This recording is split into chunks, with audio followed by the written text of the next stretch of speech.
I'm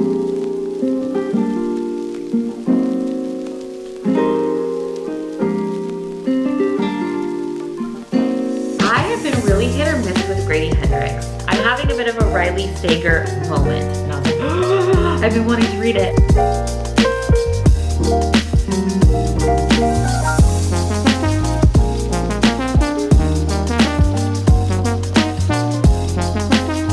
Hello, YouTube friends. Welcome to our nap time here. This video is about the start of fall. I know it hasn't technically started yet, but it is September, so mentally we are there. It's an absolutely beautiful day here. It's like crisp and sunny, but cool and dry. It's like my ideal fall day. I have my lingering cup of coffee. I think I started drinking this at like 9 this morning. It's now like 11:30. I feel like ever since becoming a mom, my one cup of coffee in the morning gets stretched out over hours. And it's just really cold by the end of it. I'm getting into spooky season.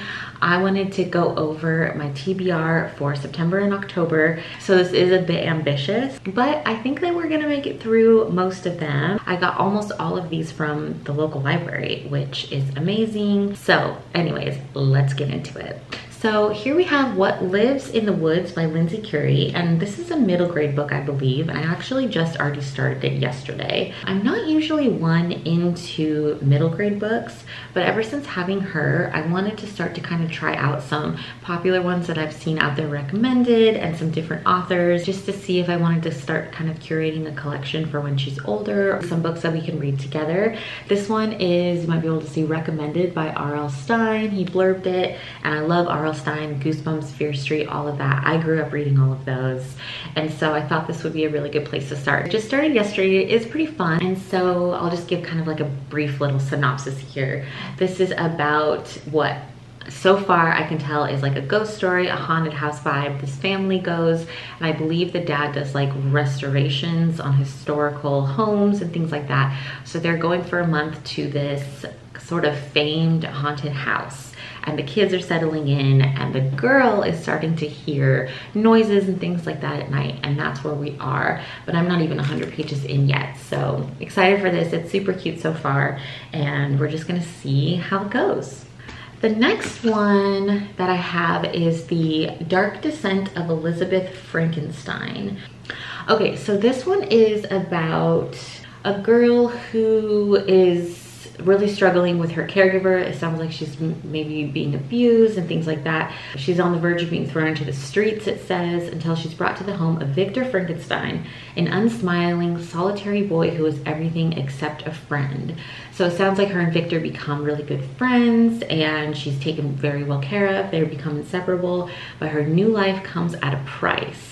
As the years pass, Elizabeth's survival depends on managing Victor's dangerous temper and indulging his every whim, no matter how depraved. It just sounded really interesting, and it's kind of a different take on Frankenstein, which I actually loved growing up. As a teenager, I read that and thought it was just like brilliantly dark. Okay, so baby woke up and is doing her thing in the bouncer real quick, and the lights kind of moved. It's been a little bit now, but here we go. Let's finish this out. Okay, so we have House of Hunger by Alexis Henderson, which I'm really excited about.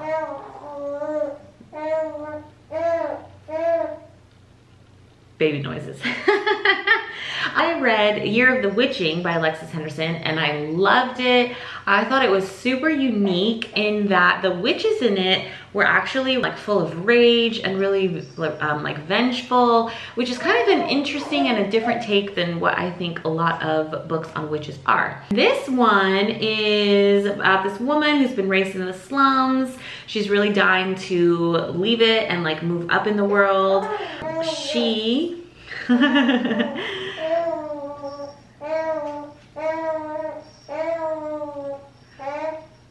we have our helper. She's right at the stage where she's starting to make like vowel sounds and cooing and gurgling, so it's really fun. She gets a job at the notorious House of Hunger as a blood maid, and there is Countess Lisa Vett, I think is how you say your name, takes a special interest in Marion. She's thrust into a vicious game of cat and mouse. She'll need to learn the rules of her new home and fast, or its halls will soon become her grave. Next, we are dipping into the world of Grady Hendrix. I have been really hit or miss with Grady Hendrix.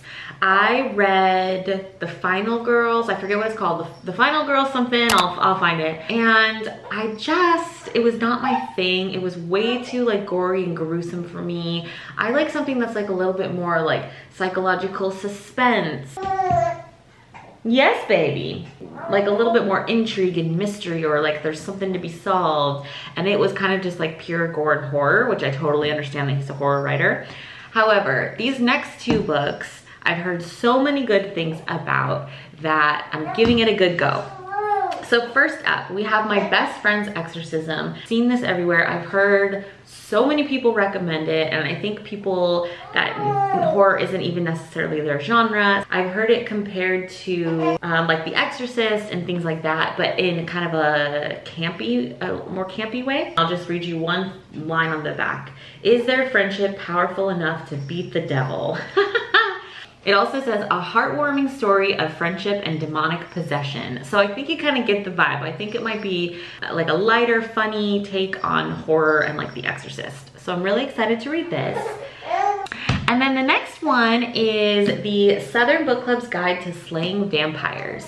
I am super excited for this one, and I actually started this maybe like a year ago, and I only got like 50 pages in, and I think at the time I had to read another book for my book club, and I just like couldn't finish it in time. I'm returning to it. So this one is about a book club that gets started, and I believe stay-at-home moms and kind of in the South, that sort of vibe.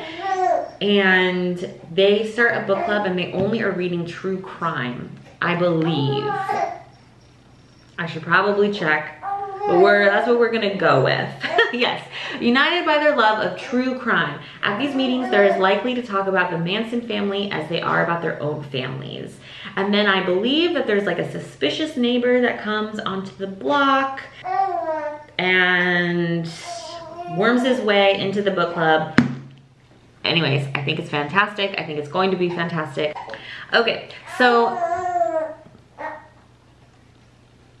last on my TBR, I'm having a bit of a Riley Sager moment, and I've gotten really into him recently.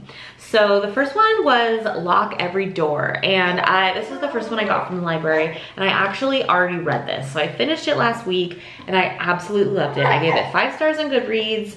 It was fantastic. I totally just realized I'd spit up on me. Anyways, this is how it goes. Big Rosemary's Baby vibes. So this girl gets hired to apartment sit in this like amazing building that's notorious in Manhattan. Lots of weird incidences have happened there over the years.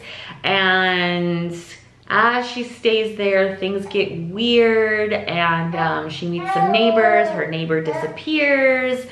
Anyways, it's really fantastic. Totally 5-star read. I absolutely loved it. I read it in a couple days. Highly, highly, highly recommend.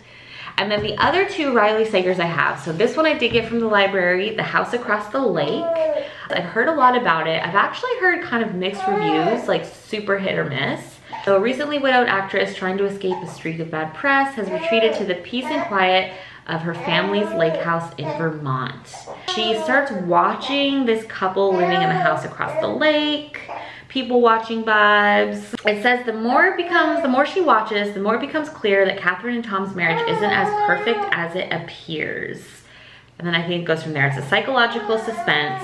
I love like Hitchcock's Rear Window. It's my favorite Hitchcock movie, and this kind of feels like it sort of maybe has that like gothic psychological neighbors across the way vibe. You know what? I just realized I'm gonna add Rear Window to my watch list for this fall because it is a classic and I absolutely love it. And it's been a really long time since I've watched. Okay, last up, The Only One Left. My friend just got this for me. My birthday was last weekend. It's funny because she got it and didn't even realize I was having like a Riley Sager moment, but she knows me and she knows I love mystery and suspense, and she was like, this just sounded so good. And I was like, oh, I've been wanting to read it. Okay, So this one says, an addictive gothic chiller about a young caregiver assigned to work for a woman accused of a Lizzie Borden-like massacre decades earlier. So at 17, this girl, I believe, got accused of her sister's murder, I think, and the police were never able to prove it. She denied it. She never spoke publicly about it or ever returned to the Cliffside mansion where this crime occurred. That it's like eventually now kind of like it's revisiting the crime of the past and figuring out what really happened. So I'm really, really excited for this. We have, well, one of them I already read, but this is quite ambitious, especially with a 15-week-old baby, as we know. But you know what? I'm gonna give myself September, October, and November to do it. And I'm gonna give my star ratings in the next video, and we can look forward to that and see how we go along. That is my TBR for now. And now, gonna get girl and move into the next portion of our day. It's so beautiful outside, so I think I might put her back in the Catan. We'll see. Sometimes she tolerates it, sometimes she's like no, but I think we have a good chance, and I think we're gonna go take a walk around the block. So talk to you later.